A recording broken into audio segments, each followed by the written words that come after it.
Assalamualaikum warahmatullahi wabarakatuh. Apa kabar teman-teman semuanya?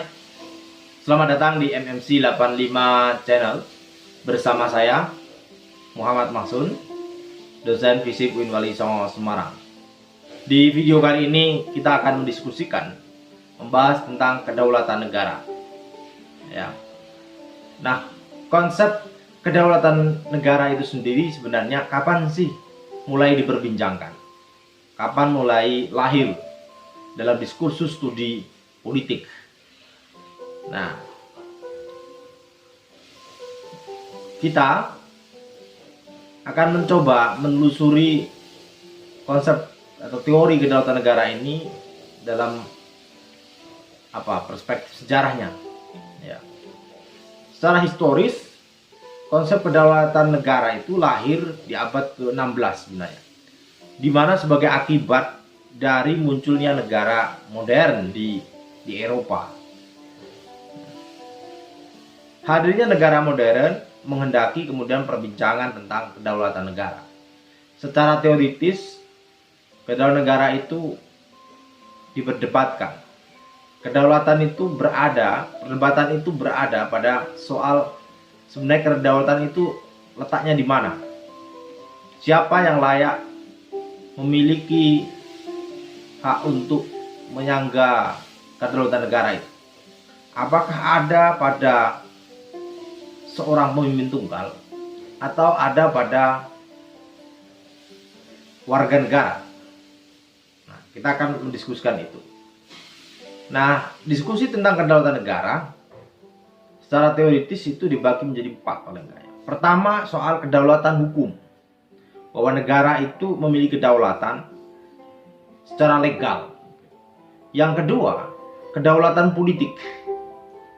Nah, bahwa kedaulatan hukum dan kedaulatan politik ini memiliki keterikatan yang cukup erat. Ya, karena kedaulatan politik butuh legitimasi legal, butuh legitimasi hukum. Yang ketiga, itu soal kedaulatan internal, yaitu soal sejauh mana negara itu memiliki kekuasaan untuk menjalankan agenda-agenda, ya, agenda kekuasaannya, dan bagaimana sejauh mana agenda kekuasaan yang kemudian diwujudkan dalam bentuk regulasi, bentuk kebijakan itu ditaati oleh warga negaranya. Nah, termasuk siapa yang kemudian menjadi penyangga utama kedaulatan itu, yang memiliki kedaulatan itu. Nah, kemudian yang keempat itu kedaulatan eksternal. Kedaulatan negara berkaitan dengan kedaulatan eksternal ini berkaitan dengan relasinya antara negara dengan negara-negara lain. Ini dalam konteks global, internasionalisasi. Sejauh mana negara diakui dan dihargai dalam persatuan dunia. Nah, kita akan mulai membahas tentang kedaulatan hukum. Ya. Kedaulatan hukum atau kedaulatan legal dalam bahasanya Andre Hewitt. Begitu juga kedaulatan politik sebenarnya ditemukan, diskusi ini ditemukan di dalam tulisan-tulisan pemikir klasik, seperti tulisannya Jean Bodin di dalam bukunya The Six Books of the Commonwealth, ya, dan di dalam tulisannya Thomas Hobbes Leviathan. Nah, Bodin punya pandangan bahwa hukum dipandang sebagai perintah yang berdaulat dan subjek yang harus ditaati. Karena itu, kedaulatan hukum itu penting eksistensinya di dalam suatu negara. Karena kejahatan moral berada di dalam diri manusia. Karena manusia dibayangkan memiliki sifat-sifat yang bisa mendorong tindakan kejahatan, maka butuh kedaulatan hukum untuk mengatur ketertiban manusia itu sendiri. Butuh regulasi, butuh aturan-aturan yang ditaati oleh masyarakat, oleh manusia yang tinggal di suatu negara. Kedaulatan hukum ini didasarkan pada keyakinan bahwa otoritas tertinggi dan terakhir itu berada dalam hukum negara. Nah, ini yang disebut sebagai kedaulatan de jure. Ya, suatu kedaulatan yang diatur berdasarkan legitimasi hukum, konstitusi, gitu. Nah, kedaulatan hukum ini didasarkan pada hak untuk meminta seseorang untuk patuh, meminta warga negara agar mematuhi aturan-aturan yang ada dalam suatu negara itu berkaitan dengan bagaimana suatu negara itu dijalankan, bagaimana kehidupan manusia itu diatur, ditertibkan, diberadabkan. Seperti yang didefinisikan hukum tentunya. Nah, setiap negara punya regulasi sendiri, punya aturan sendiri. Nah, kedaulatan negara ini biasanya kedaulatan hukum ini ada dalam konstitusi. Ya, berarti bagaimana manusia diatur itu sesuai dengan konstitusi yang dimiliki oleh masing-masing negara. Nah, sedangkan kedaulatan politik, ya, kedaulatan politik ini sama dengan kedaulatan legal, juga ditemukan di dalam tulisan pemikir klasik seperti Jean Bodin dalam bukunya The Sixth Book of the Commonwealth, dan juga dalam tulisannya Thomas Hobbes, Leviathan. Nah, kedaulatan politik ini tidak berdasarkan klaim atas otoritas hukum sebagaimana kedaulatan hukum, tetapi hanya terkait dengan distribusi kekuasaan. Jadi kedaulatan politik ini berkaitan dengan distribusi kekuasaan. Siapa yang memegang kekuasaan, yang mengendalikan kekuasaan, yang berhak untuk mengatur jalannya negara. Itu. Nah, ini yang disebut sebagai kedaulatan de facto pada realitanya. Kalau tadi hukum itu pada idealnya, pada aturan legitimasi hukumnya, konstitusinya. Ini pada realitanya de facto. Nah, karena itu kemudian kedaulatan politik ini mengacu pada eksistensi kekuatan politik tertinggi. Ya, yang memiliki kemampuan untuk memerintahkan tentang kepatuhan. Termasuk siapa yang memiliki monopoli kekuatan koersif negara. Nah, tapi perlu dipahami, sebagaimana saya sebutkan tadi, bahwa kedaulatan politik dan kedaulatan hukum itu memiliki kaitan yang erat. Karena klaim untuk menjalankan kekuasaan politik itu juga didasarkan pada hukum, berdasarkan pada legitimasi hukum. Jadi kekuasaan seorang pemimpin dalam suatu negara misalnya, itu kan juga dilegitimasi, diatur oleh sebuah regulasi, oleh konstitusi. Karena itu kedaulatan politik dan kedaulatan hukum itu memiliki kaitan yang sangat erat, tidak bisa dipisahkan sebenarnya. Otoritas hukum didukung oleh pelaksanaan kekuasaan, dan kekuasaan itu punya kaitan erat terkait dengan kedaulatan politik. Ini ikatan eratnya. Pemerintahan konstitusional, perlu dicatat bahwa pemerintahan konstitusional dan demokratis sebagian itu berupaya untuk membujuk warga mereka, ya, agar memahami bahwa negara memiliki hak untuk memerintah, menggunakan kewenangan dan kekuasaannya. Nah, ini pemerintahan konstitusional. Di dalam pemerintahan demokratis juga demikian.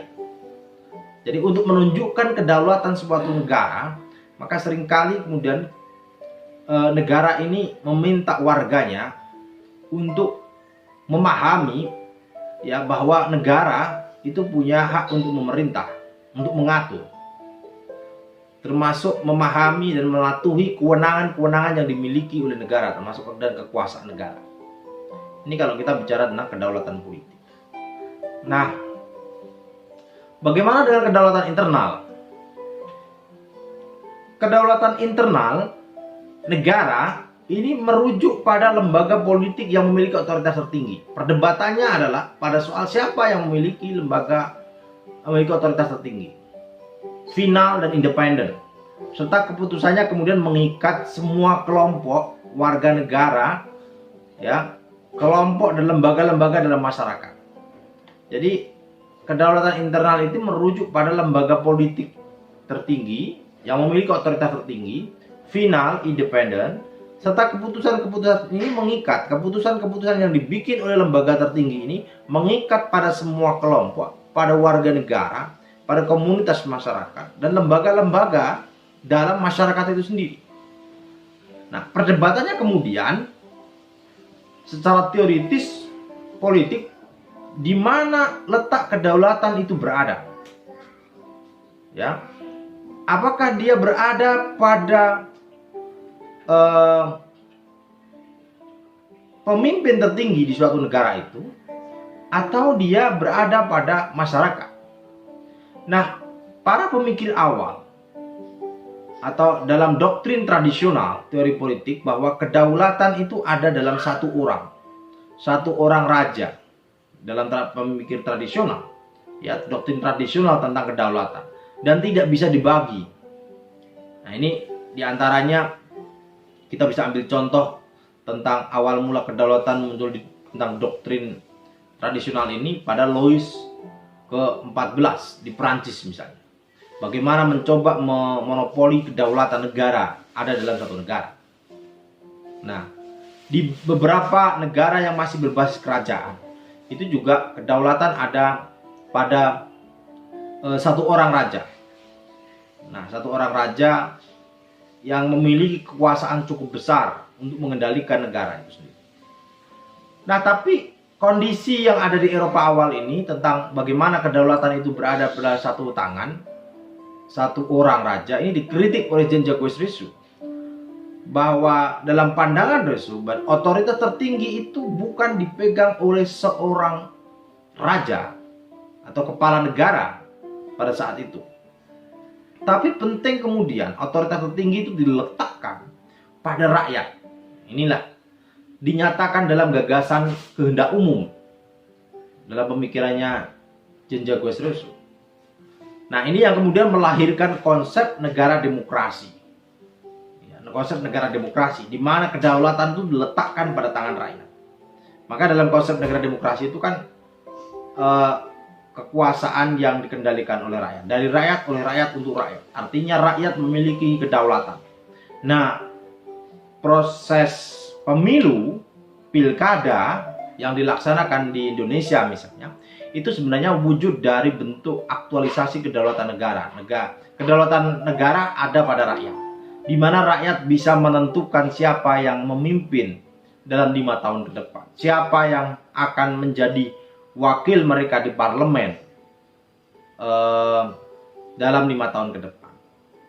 Nah, Rousseau itu memang meyakini kuat tentang otoritas tertinggi dipegang oleh rakyat, namun ia juga punya pandangan bahwa bagaimana implementasi otoritas itu terbaik bisa dilakukan dalam konsep negara itu melalui perwakilan yang ada di parlemen. Nah, ini muncul kemudian sistem demokrasi perwakilan, di mana kedaulatan yang dimiliki oleh warga negara, oleh rakyat itu kemudian diberikan pada lembaga parlemen. Ini satu contoh yang cukup baik adalah Inggris, ya. Kalau tadi diberikan kepada rakyat langsung memilih kepala negara, misalnya ini contoh-contoh negaranya ada negara demokrasi yang mengikuti sistem presidensial seperti Amerika Serikat misalnya, termasuk Indonesia. Tapi dalam urusan membuat kebijakan publik, membuat regulasi, Indonesia juga kemudian kedaulatan rakyat itu diamanahkan kepada anggota legislatif, anggota parlemen, baik yang ada di tingkat pusat, DPR RI, maupun di tingkat provinsi atau kabupaten, yaitu DPRD.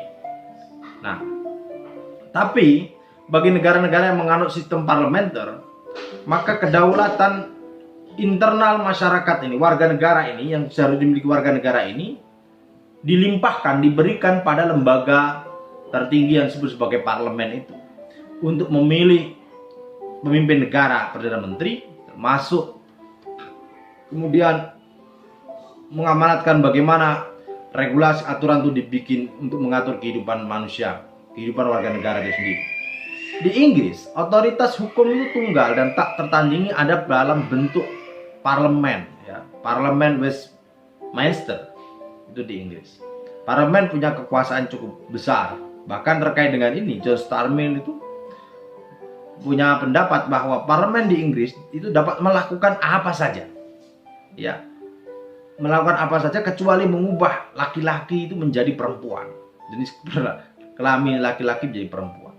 Parlemen di Inggris menikmati kekuatan hukum yang tak terbatas, dapat membuat, mengubah, mencabut hukum apapun yang ia inginkan, karena di Inggris tidak memiliki konstitusi tertulis. Ini berbeda ya dengan di Amerika, dengan di Indonesia. Di Inggris itu tidak ada konstitusi tertulis, kayak kita punya Undang-Undang 45. Di Inggris itu konstitusinya berserakan, tidak punya konstitusi tertulis, dan dia negaranya bentuk negara kesatuan sama dengan Indonesia. Karena itu kekuasaan parlemen cukup besar. Parlemen itu memegang kedaulatan internal. Namun ketika Inggris kemudian bergabung dalam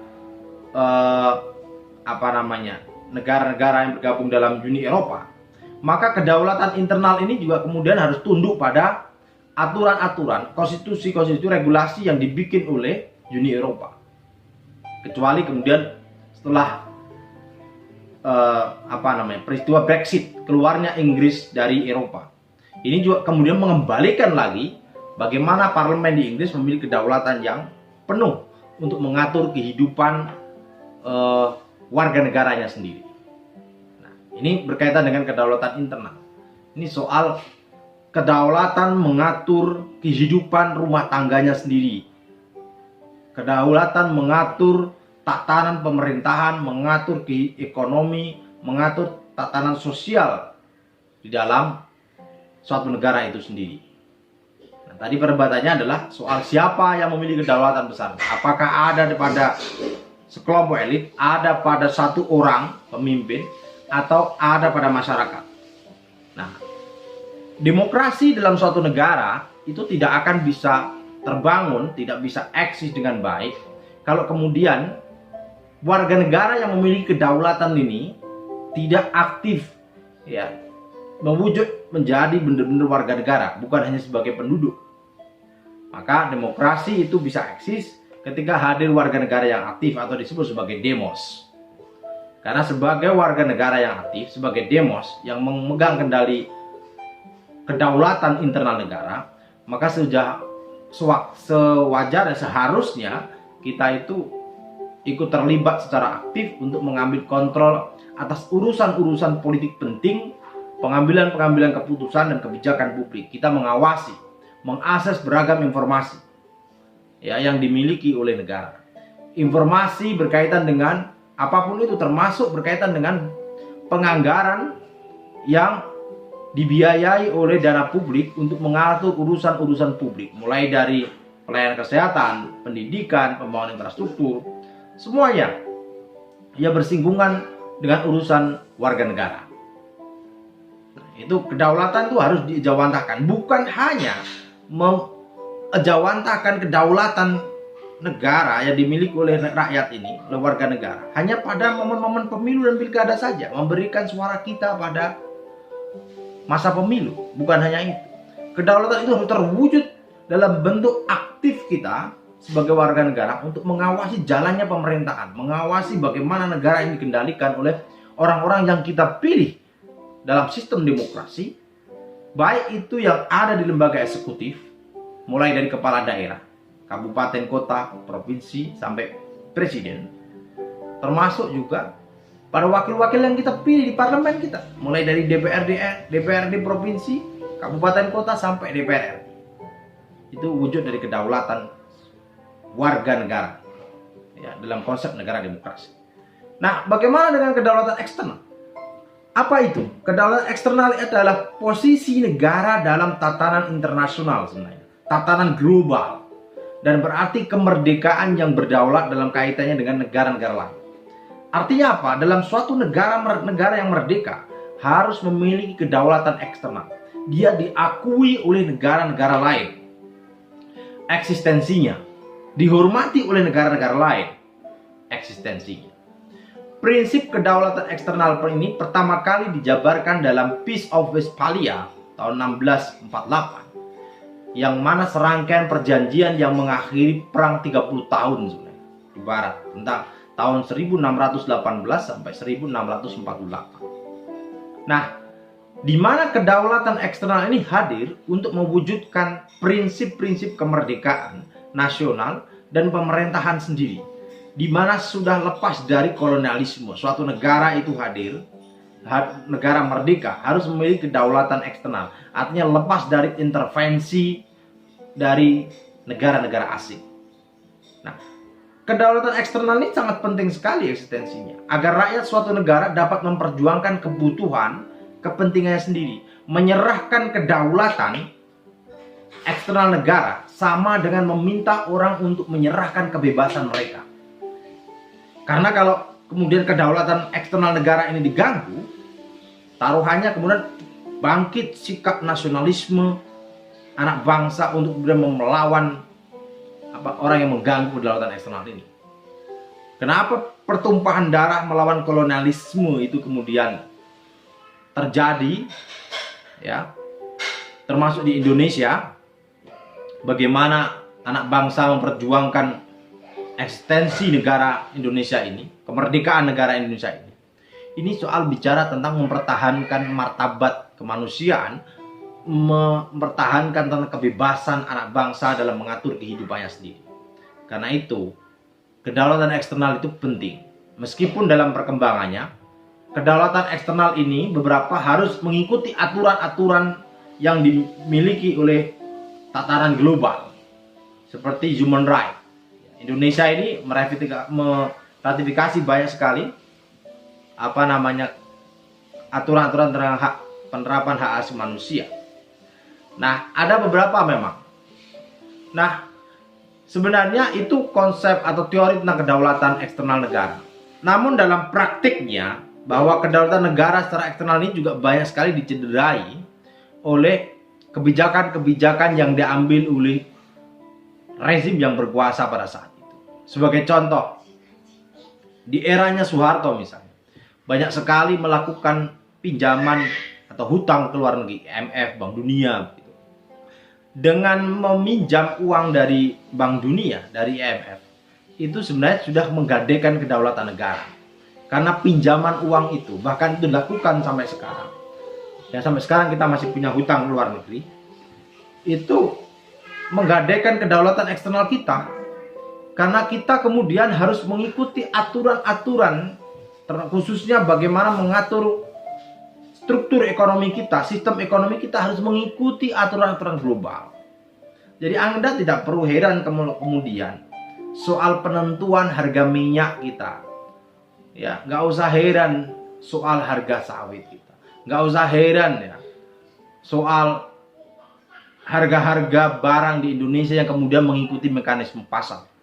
Karena kedaulatan kita sebenarnya sudah tergadaikan, ya, sudah tergadaikan akibat kita mengikuti apa yang dikehendaki oleh sistem ekonomi global dalam ideologinya, dalam sistemnya neoliberalisme itu. Ya, tadi salah satunya dampaknya adalah karena hutang tadi.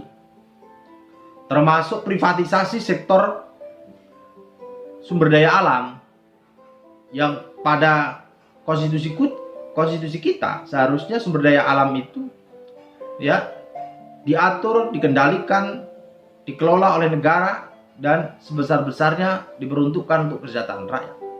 Namun pada praktiknya pengelolaan sumber daya alam kita dikendalikan oleh mekanisme pasar, oleh swasta. Freeport misalnya, itu dimiliki oleh Amerika. Karena itu termasuk sebenarnya bagian dari, menurut saya, bagian dari penggerusan kedaulatan negara secara eksternal itu sendiri, di mana mengatur kehidupannya sendiri, ekonominya sendiri, tidak bisa dilepaskan oleh intervensi asing yang sudah punya jasa tentunya memberikan hutang pada negara Indonesia ini. Karena itu kedaulatan eksternal itu sangat penting, bukan hanya semata-mata menunjukkan bahwa negara kita itu eksis, diakui kemerdekaannya, tapi juga suatu negara harus memiliki kekuasaan, ya, memiliki kekuasaan untuk mengatur kehidupan, bukan hanya soal politiknya, bukan soal hukumnya, tapi juga soal ekonominya. negara harus punya kedaulatan mengatur kehidupan ekonomi itu sendiri. Nah, memang seringkali kemudian dalam konteks globalisasi, negara tidak bisa benar-benar berdaulat. Dalam konsep teorinya negara Hamzah Halafi misalnya, otonomi relatif negara. Negara itu punya kedaulatan ya secara internal untuk memerintahkan warga negaranya mengikuti apa yang dikehendaki oleh negara, termasuk membuat keputusan-keputusan ya tanpa intervensi dari kelompok-kelompok kepentingan yang ada di dalam negara itu sendiri. Tapi mereka tidak bisa benar-benar bebas dari intervensi kepentingan-kepentingan asing, kepentingan-kepentingan global dalam konteks globalisasi seperti ini. Dan ini terjadi sejak Indonesia dikendalikan oleh rezim Orde Baru. Itu ya, teman-teman sekalian, bahwa diskusi tentang kedaulatan negara itu tidak hanya bicara soal kedaulatan yang berkaitan dengan relasinya antara negara dengan negara-negara lain. Sebagaimana kita perbincangkan tadi, jadi kita bisa simpulkan bahwa kedaulatan negara itu ada 4 hal sebenarnya. Kedaulatan hukum, kedaulatan politik, kedaulatan internal negara, dan kedaulatan eksternal. Semuanya itu ada pada suatu negara yang merdeka, negara modern, termasuk Indonesia. Saya kira itu diskusi atau pembahasan materi kita. Lebih lanjut nanti diskusi kita lanjutkan dengan teman-teman memberikan komen, pertanyaan ya pada kolom komentar atau pada sistem yang kita sediakan di tempat yang lain. Saya kira itu. Terima kasih. Wassalamualaikum warahmatullahi wabarakatuh.